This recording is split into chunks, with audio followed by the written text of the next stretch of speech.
हालांकि किसी भी मंदिर में प्रार्थना करने से पहले उसके पीछे का बिलीफ, टेल्स एक्सेट्रा को जानना उतना ही इंपॉर्टेंट है जितना दर्शन करना। ये मंदिर सॉफ्ट लाइमस्टोन से बनाया गया है और सैंक्टम, वेस्टिब्यूल और एक रेक्टेंगुलर हॉल और पोर्चेस के कारण अद्भुत नजर आता है। यहाँ बद्री ट्री के नीचे लॉर्ड विष्णु ने 1000 साल मेडिटेशन यानी तपस्या की थी ताकि मानवता का उद्धार हो सके।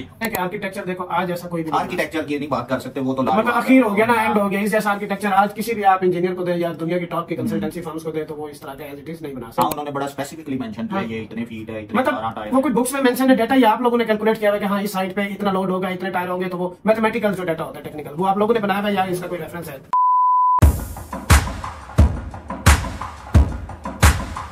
हेलो व्यूअर्स, कैसे हैं आप सब? उम्मीद है सब खैरियत से होंगे। तो आज हम हाजिर हैं एक नए इंटरेस्टिंग वीडियो के साथ। तो जो आज का हमारा टॉपिक है वो ये है, जैसे कि हर धर्म के अंदर होली प्लेसेस होती है, तो इसी तरीके से हिंदू धर्म की कुछ ये होली प्लेसेस हैं।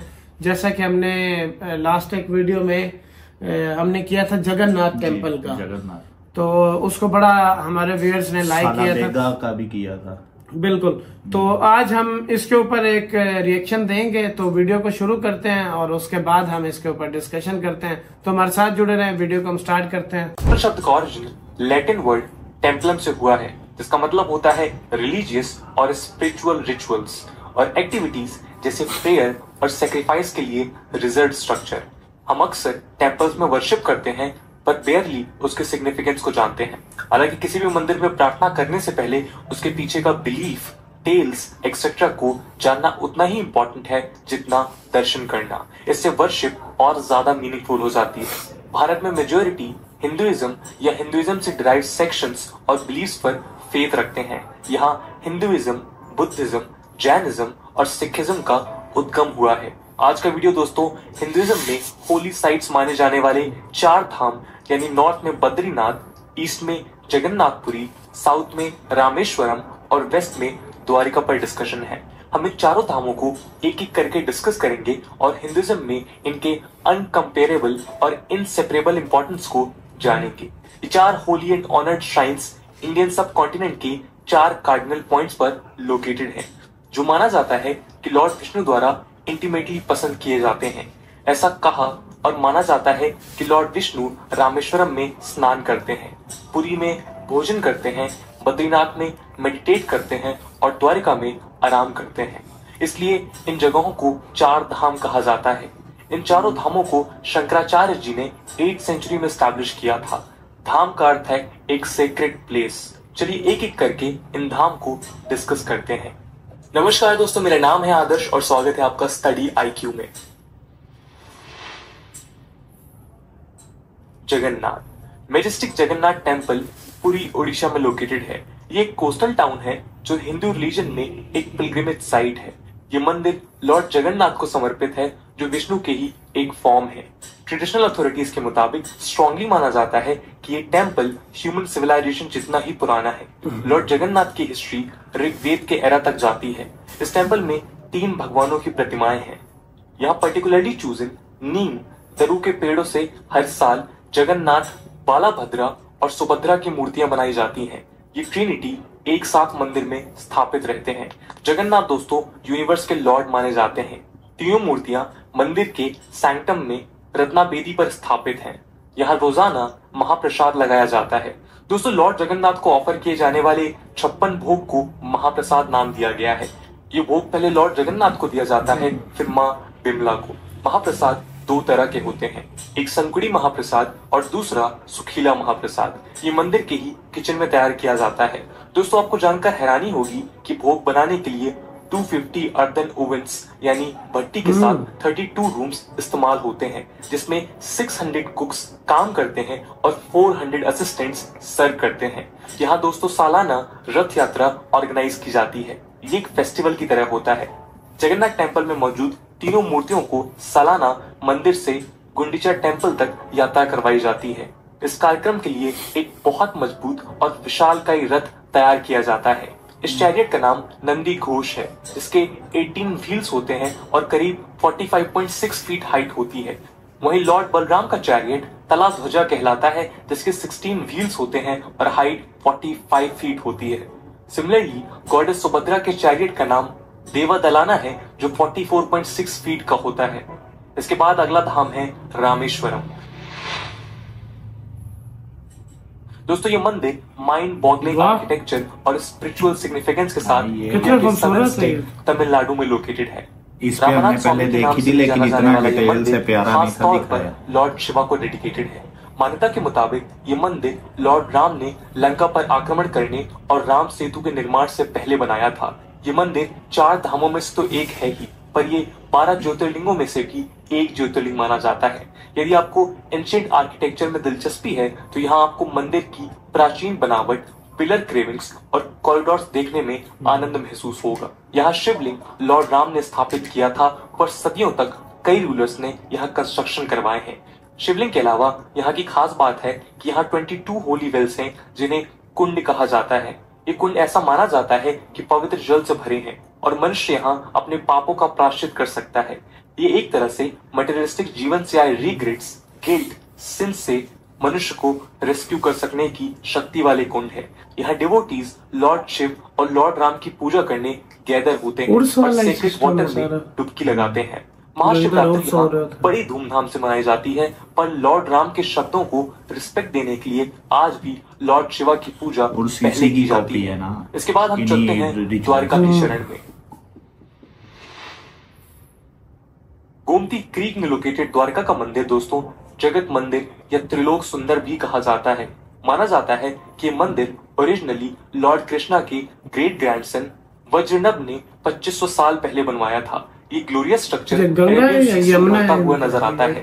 इसका एक्सक्लूसिवली कार्ड शिखर और 52 यार्ड लंबे कपड़े से बनाया हुआ फ्लैग करीब 10 किलोमीटर दूर से दिखाई देता है। गोमती नदी के किनारे इस टेम्पल का ग्रैंड्योर 56 सीढ़ियों के कारण इनहैंस होता नजर आता है। ये मंदिर सॉफ्ट लाइमस्टोन से बनाया गया है और सैंक्टम, वेस्टिब्लू और एक रेक्टेंगुलर हॉल और पोर्चेस के कारण अद्भुत नजर आता है। यहाँ पिलग्रिम्स स्वर्ग द्वार से एंटर और मोक्ष द्वार से एग्जिट करते नजर आ सकते हैं। ये वो हेवन है ना, इनका हेवन गेट है। 16th सेंचुरी में बनाया गया था और कई क्लस्टर्स हैं जिनमें छोटे टावर्स हैं। उन्हें 19th सेंचुरी में बनाया गया था। टेम्पल्स का मुख्य हिस्सा 5 मंजिला है जो 100 फीट तक की हाइट टच करता है। इसके एक्सटीरियर में एक्सक्लूसिव क्रेविंग्स हैं जो मल्टी लेयर्ड मिथनिक इंटेंसिटी और एक्स्ट्रा ऑर्डिनरी कंटिन्यूटी दिखाती हैं। इन कंट्रास्ट इंटीरियर सिंप्लिसिटी का एपिटोम नजर आता है। इंटीरियर में केवल द्वारकाधीश के आइडल के आसपास ऑर्नामेंटेशन दिखता है। इस मंदिर को मक्षापुरी यानी लिबरेशन या सैल्वेशन का इलाका माना जाता है। ये मंदिर में ही द्वारकाधीश कहलाता है। इसका मतलब है लॉर्ड ऑफ द्वारका। दोस्तों लॉर्ड कृष्णा का दूसरा नाम द्वारकाधीश है और इनका मंदिर प्रेमाइस के बीच में है। ये लॉर्ड विष्णु का चतुर्भुज रूप यानी त्रिविक्रामा की मूर्ति है। हालांकि मंदिर में लॉर्ड बलदेव भी एक डीटी है। बलदेव वास्तव में कृष्ण के बड़े भाई हैं जिन्हें बलराम भी कहा जाता है। मुख्य डीटी के लेफ्ट की तरफ प्रद्युम्न और अनिरुद्ध की मूर्तियां हैं जो रिस्पेक्टिवली लॉर्ड कृष्णा के सन और ग्रैंडसन हैं। यह पुरुषोत्तम यानी विष्णु, कुशेश्वरा महादेवा यानी शिवा, देवकी यानी लॉर्ड कृष्णा की माता की मूर्तियां भी हैं।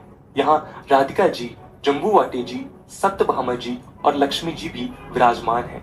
यहाँ जन्माष्टमी बेहद महत्वपूर्ण माना जाता है और गरबा और रास लीलाओं के साथ मनाया जाता है। दोस्तों लास्टली हम पहाड़ों की गोद में मौजूद बद्रीनाथ चलते हैं। वीडियो के एंड होने पर आपको चारों धामों के बारे में बेसिक बातें मालूम होने के लिए लॉर्ड बद्रीनाथ की चर्चा जरूरी है। दोस्तों 4 धाम में शामिल बद्रीनाथ उत्तराखंड में लोकेटेड है। एंशिएंट बिलीफ के मुताबिक ये बताया जाता है कि यहाँ बद्री ट्री के नीचे लॉर्ड विष्णु ने 1000 साल मेडिटेशन यानी तपस्या की थी ताकि मानवता का उद्धार हो सके और तभी से ये लोकेशन सेक्रेट मानी जाती है। यहाँ उसके बाद लॉर्ड बद्रीनाथ का मेडिटेशन के पोज में एक मंदिर स्टैब्लिश किया गया था और यहाँ डिवोटीज को मेस्मराइजिंग और स्पेल बाउंड करने के लिए एनवायरनमेंट और स्पिरिचुअल पीस मौजूद है। लॉर्ड विष्णु के आइडल्स और इमेजेस के साथ ये मंदिर दोस्तों ग्रेटली इम्पैक्टफुल है। चमोली डिस्ट्रिक्ट में स्थित लॉर्ड विष्णु का ये मंदिर नर नारायण टेम्पल के बीचों बीच है। इसके 3 सीक्रेट सेक्शंस हैं, गर्भगृह, सभा मंडप और दर्शन मंडप। बद्रीनाथ टेम्पल के अलावा लोगों को फैसिनेटिंग तरह से कैप्चर करने के लिए यहाँ तप्त कुंड, सूर्या कुंड और पंचबद्री जैसे सीक्रेट स्पॉट्स भी हैं। यहाँ लॉर्ड विष्णु बद्री नारायण के रूप में पूजे जाते हैं। नर नारायण टेम्पल में मौजूद 1 मीटर ऊंची लॉर्ड विष्णु की एक मूर्ति को सालिग्राम कहा जाता है। दोस्तों सालिग्राम का घरों की पूजा में अत्यंत महत्व माना जाता है। यहाँ दोस्तों फेस्टिवल्स में सबसे इम्पोर्टेंट है माता मूर्ति का मेला जो गंगा रिवर का मदर अर्थ पर उतरना मार्क करता है। लॉर्ड बद्रीनाथ की माता को इस दौरान वर्शिप किया जाता है। कहा जाता है कि उन्होंने अर्थ पर रहने वाले प्राणियों के वेलफेयर के लिए गंगा को 12 चैनल्स में डिवाइड किया था और जहां से गंगा फ्लो हुई उसे बद्रीनाथ कहते हैं। क्योंकि ये उत्तराखंड के ऊंचे हिस्से में लोकेटेड है, विंटर में ये मंदिर क्लोज होता है। दोस्तों, ग्लेशियर उधर से हमेशा प्रज्वलित रहती है और जब मंदिर क्लोज किया जाता है तो ज्योति में 6 महीनों तक जल सकने की क्षमता बनाए रखते हुए घी भरा जाता है। मंदिर क्लोज होते वक्त भगवान बद्रीनाथ की इमेज को नोशनली यानी केवल मान्यता में नरसिम्हा टेम्पल ज्योतिर्मठ में ट्रांसफर किया जाता है, जो बद्रीनाथ मंदिर से 64 किलोमीटर दूर है। इसे अप्रैल में बंद हो जाता है, अक्षय तृतीया पर पुनः खोला जाता है। तो दोस्तों, ये थी कहानी 4 धाम की। कैसा लगा आपको ये वीडियो कमेंट सेक्शन में जरूर बताइएगा। आज की वीडियो के लिए इतना ही। आज ये तो बड़े अच्छे तरीके से जो है यूट्यूब पे वीडियो जो इन्होंने बनाई हुई है स्टडी IQ के नाम से। तो मतलब हमने पहले भी किया था जगन्नाथ टेम्पल पे। जगन्नाथ का हमने 1-2 की है, उसकी हमें वो पिलर्स वाला और वो जो उसका एस्थेटिक एक व्यू जो है ना वो हम नहीं देख सके थे। अच्छा, मेरा मेन पॉइंट फिर वहीं पे है, व्यूअर्स अक्सर नाराज भी होते हैं इस बात पे।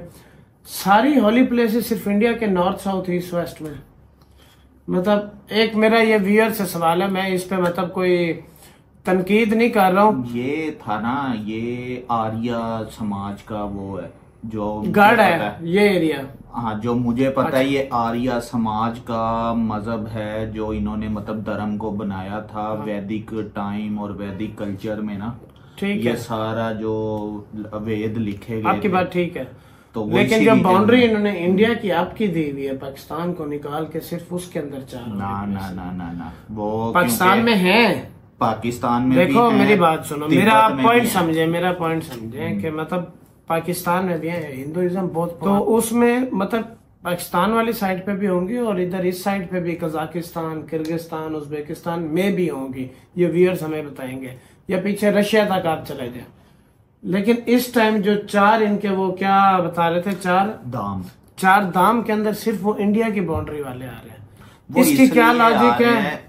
क्योंकि ये इनके जो थे ना शंकराचार्य जी, 8th सेंचुरी मतलब कह लो कि जैसे हमारे बड़े इमाम गुजरे जिन्होंने हमें हदीसों की कलेक्शन करके बताया कि ये वाली ऑथेंटिक है ये नहीं ऑथेंटिक।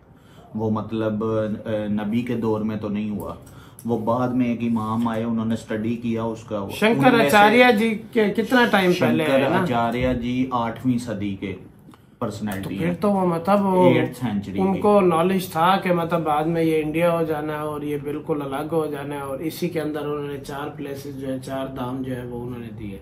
देखो दुनिया में और तो कोई भी शामिल नहीं है इसमें। नहीं, इस तरह से तो नहीं। अब वो 4 जगह थी, अब एक इनका बड़ा मशहूर और बड़ा सैक्रेड प्लेस है जिसका मतलब अब 3 बड़े खुदा हैं, लॉर्ड शिवा, विष्णु और ब्रह्मा। जो शिव है ना उनका जो रहने की जगह ही है वो कैलाश पहाड़ है। वो कैलाश पहाड़ अब चाइना के अंदर है। अच्छा, वो चला गया। तो बस अब जो इनकी बाउंड्री में रह गई है, लेकिन ये इसी में रहे हैं उसके अंदर, कह लो कि इत्तेफाक। दूसरा हम इसके ऊपर आते हैं कि आर्किटेक्चर देखो, आज ऐसा कोई भी नहीं। आर्किटेक्चर की नहीं बात कर सकते, वो तो मतलब अखीर हो गया ना, एंड हो गया। इस जैसा आर्किटेक्चर आज किसी भी आप इंजीनियर को दें या दुनिया की टॉप की कंसल्टेंसी फर्म्स को दें तो वो इस तरह का एज इट इज नहीं बना सकती है। अच्छा, दूसरी चीज अगर हम कल्चरल और ट्रेडिशनल देखें तो ठीक है, लोग यहाँ मुसलमान हो गए, लेकिन वो क्योंकि पहले लोग इकट्ठे रहते थे तो हमारे लोग आज भी ये काम करते हैं। मतलब वो क्या कहते हैं जी, कुकिंग करना, खाने बनाना, फिर सारे लोगों को उसमें कंट्रीब्यूट करना, मतलब अपना अपना हिस्सा डालना और खाने बना के लोगों को सर्व करना। तो ये हमारी दरगाहों में अब भी होता है। मेरी अक्सर वो कमेंट्स में बहस होती रहती है ना व्यूअर से, वो भी यही कहते हैं कि आप सब सनातन के ही वो हो, आगे कह लो डिसेंडेंट हो। तो मैं यही कहता हूँ है तो उसी के, और उसी वजह से जो हमारे मज़ारों में अभी तक रस्में उसी तरह की चलती आ रही हैं, जिसको आम तौर पे बॉलीवुड भी समझता है कि ये इस्लाम है और बाकी भी आम नॉन मुस्लिम समझते हैं कि ये इस्लाम की प्रैक्टिस हो रही है। वो इस्लाम की नहीं है, लेकिन ये समझ लें क्योंकि हम कन्वर्ट मोस्टली इस रीजन के लोग हुए हैं हिंदुइज्म से, तो वो हिंदुइज्म में जो रिचुअल्स हमें अभी नजर आती हैं उसी तरह की शक्ल में उन्होंने उसको इस्लामी टच दे दिया। इस्लामी नामों में मतलब मज़ारों पे और इधर उधर चादरें चढ़ा लेनी, और वो क्या कह लें जैसे आप भोग कह रहे हैं वहाँ वो लंगर, इस तरह की टर्में बदल के। और नहीं, असल में लोगों ने ना बाद में उसको कॉम्प्लिकेट किया है। हमारे एक लाइन थी सूफीज्म। सूफीज्म बेसिकली क्या थी कि मतलब कुछ लोग थे जो उस टाइम तालीम याफ्ता थे या जिन्होंने उस्तादों से कुछ ना कुछ सीखा हुआ था और साथ में वो इस्लाम को फैला रहे थे। उसको आप कह लें कि नज़म की सूरत में, आप कह लें उसको शायरी की सूरत में, या उन लोगों ने फिजिकली किसी सोसाइटी में जाके इस्लाम का काम किया, तो वो एक सूफीज्म था। बाद में लोगों ने, क्योंकि हमारी सेपरेशन हुई और इंडियन कल्चर पाकिस्तान में भी लोगों ने उठाया, अब उसमें क्या किया, जो अच्छे लोग थे जो काम कर गए उन्होंने कब्रिस्तान बना लिया। कब्रिस्तान के बाद मतलब उधर एनुअल एक उर्स होता है और उर्स पे मतलब कई ऐसी हरकतें देखी जाती हैं जो हमारे मतलब दूर दूर से जिनसे इस्लाम का कोई ताल्लुक ही नहीं होता है। लेकिन डिजिटल मीडिया में सूफीज्म के टॉपिक को इस्लाम में नहीं समझता, बाकी नहीं वो मतलब एक टच है ना, इस्लाम का लाजमी नहीं है कि सूफीज्म है तो इस्लाम का पार्ट नहीं, मैं ये नहीं कहता हूँ कि सूफीज्म लाजमी नहीं है, इस्लाम का एक पिलर है कि आप सूफीज्म से आओगे तो नहीं। सूफीज्म एंटी फिलोसफी है, मतलब उसमें वो लोग बेसिकली उस टाइम थोड़े लिबरल थे, सोसाइटी को भी देखते थे और अपना पैगाम भी फैलाते थे। उसको एक टर्म दी गई थी सूफीज्म की, लेकिन बाद में इन्होंने हालात ही बिगाड़ दिए उसके सूफीज्म को, उसको पता नहीं कुछ एक अजीब सा मलगम बना दिया, ना वो हिंदू रहे ना वो मुस्लिम बने, कुछ कल्चर उनके उठा लिए। तो हमारे यहाँ पाकिस्तान में अब भी लोग उसको कहते हैं ये पुराने हिंदू इस तरह करते होते थे, तो अब ये चीज नहीं है। तो अभी भी यहाँ पे कुछ सोसाइटी है जो हिंदूज के जो कल्चरल इवेंट्स हैं उसकी कॉपी करते हैं, लेकिन उसको इस्लाम का टच देके। तो हमारी दरगाहों में अभी भी ये सब होता है और कई हरकतें ऐसी होती हैं जो इस्लाम के बिल्कुल ही टोटली नेगेटिव है, लेकिन क्योंकि डिजिटल मीडिया और लोग देखते हैं वो कहते हैं, समझते हैं कि शायद ये इस्लाम है। और बाकी स्ट्रक्चर की जहां तक मैंने बात की, लाजवाब, मतलब उस जैसा नहीं है। और मुझे दुख होता है कि पाकिस्तान में इस तरह के स्ट्रक्चर थे, हमें उसको ख्याल करना चाहिए था, उसको हमें हेरिटेज एज अ कल्चरल वो एज अ टूरिज्म आप ले लेना उसको। इंडोनेशिया जो है, इंडोनेशिया मुस्लिम कंट्री सबसे बड़ा है पॉपुलेशन के बेस पे, लेकिन उधर मंदिर जो है उन्होंने उसको प्रोटेक्ट करके एक रेवेन्यू कह लें, या जैसे अभी मैं लेटेस्ट न्यूज देख रहा था, इंडिया में जो लार्जेस्ट रेवेन्यू कमाने वाली टूरिस्ट साइट थी ना, वो मुस्लिम मुगल्स की बनाई हुई है, ताजमहल, कुतुब मीनार और तीसरा उन्होंने किया यही काम। तो उन्होंने यही शुगल मेले वाले काम किए हैं, तो वो शुगल मेला चल रहा है और लोग उससे कमाई हो रही है। तो इसी तरह इंडोनेशिया में भी प्रोटेक्ट किया हुआ है, चाहे वो ऑपोजिट आप फिलोसफी को मान मैं वही चीज कहना चाह रहा था कि हमें उस चीज का ख्याल करना चाहिए था। अच्छा, अब भी देर नहीं हुई, जो चीज रह गई है उसको रिस्टोर काफी हद तक गवर्नमेंट ने हमारी किया भी है, उनको मतलब नेशनल हेरिटेज साइट्स डिक्लेयर की है और उसकी रेनोवेशन की जारी बात है, एडीबी भी फंड देता है, वर्ल्ड बैंक भी देता है जब आप कोई प्रोजेक्ट बना के दे, तो उनकी रेनोवेशन का काम हो रहा है। और ये चीज हमें काफी पहले करनी चाहिए थी, ताकि आज हमारे अच्छे टूरिस्ट स्पॉट मिलते और हिंदुओं को उनकी रिलीजियस प्लेसेस मिलती, होली प्लेसेस अच्छे तरीके में, अच्छी हालत में मिलती, ताकि वो अपने जो भी रिचुअल्स है वो वहां पे परफॉर्म कर सके।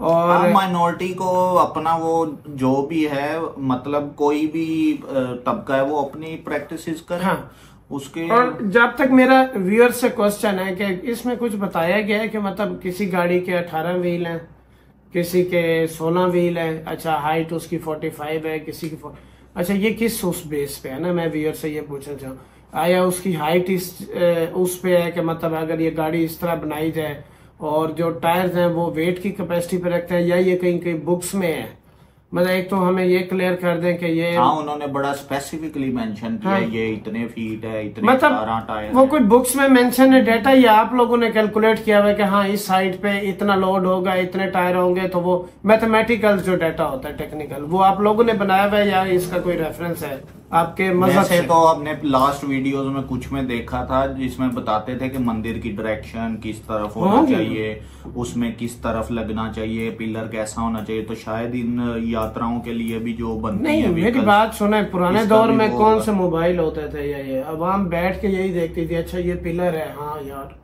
ये तो 90 फुट का होगा, दूसरा आएगा नहीं यार ये 95 का है, हाँ वो देखो तीसरा आएगा नहीं जी आप सारे गलत हो, ये 80 का है।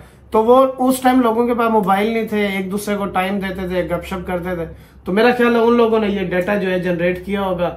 और अगर ऐसा नहीं है इसकी कोई मतलब आपके रिलीजियस सिग्निफिकेंस है इसके अंदर, मतलब कोई लाइंस है या कोई डाटा दिया गया है, तो व्यूअर्स हमारी कंफ्यूजन है उस चीज को क्लियर करें। और बाकी तो सब अच्छा है। जो एक ठंडा है इनका ऊपर बद्रीनाथ, तो वो तो यार बड़ी परफेक्ट प्लेस है, मतलब वो जाने के लिए भी इसी तरह था वो, मतलब एज ए टूरिस्ट भी है और हिंदू जाते हैं वहां पे, मतलब अपने वो भी दर्शन भी कर आते हैं और वो चीजें भी परफॉर्म कर आते हैं अपनी रिलीजियस एक्टिविटीज, तो अच्छी है। उसमें इन्होंने कहा कि वो मूर्ति कुछ टाइम के लिए हम 64 किलोमीटर दूर शिफ्ट कर देते हैं, तो मेरे ख्याल से ये एक इवेंट भी तो है ना कि सारे लोग जाएंगे, मूर्ति लेंगे, उसके बाद वहां पे ले जाएंगे, मतलब काम से आप निकल के इस काम के लिए जाते हो तो वैसे ही बंदा थोड़ा रिलैक्स हो जाता है अपनी रूटीन साथ। वो पहाड़ जैसा इलाका है, वहां पे जाके बंदा थोड़ा वैसे ही अच्छा फील करता है। तो मेरी तरफ से बहुत ज्यादा थे लेकिन इतने ही थे, हसन साहब को मैं मौका दूंगा। नहीं बस हो गया, सब हो गया। तो व्यूअर्स आप हमें बहुत सपोर्ट करते हैं, हमारे साथ मोहब्बत करते हैं और कुछ लोग गुस्सा भी करते हैं, तो वो उनका हक है।